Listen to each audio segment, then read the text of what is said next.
परवाच मॅम आपल्या आलेल्या मला भेट दिला आणि या कार्यक्रमाला इन्व्हिटेशन देण्यासाठी.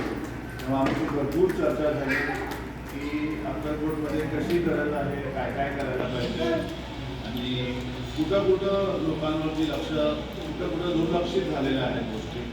आणि त्यांनी मला बरीचशी जाणीव करून दिली की काय करायला पाहिजे, काय केलं पाहिजे. आणि सर्वप्रथम मी एकदम इन्स्पायर झालो असे ते आहेत आपल्या जयेश भाईंपासून मी खूप इन्स्पायर झालेलो आहे.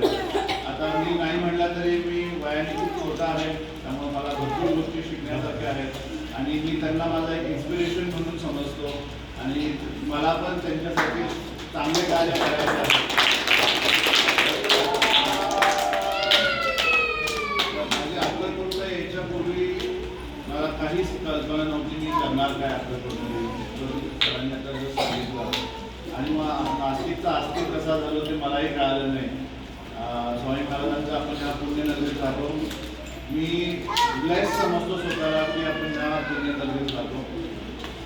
आता हे सगळं झालं अक्कलकोट बाबतीत. मेन म्हणजे मला सर्व आपल्या शिक्षक लोकांना मला नमस्कार करायचा आहे, कारण तुम्ही जे कार्य करताय ते आज तुम्हीच करत नाही आणि हे कार्य एवढं पुण्य आहे ते तुम्हाला खूप लाभणार आहे. ते तुम्हाला विथ टाईम कळत जाईल. कारण लोकांना काय झालं आजकाल मॉडर्न जमान्यामध्ये त्यांना फक्त पैसा दिसतो, तिथंच त्यांना ओढ दिसते आणि बाकीच्या ह्या आपल्या मुलांवरती जर तुम्ही लक्ष देत नाही.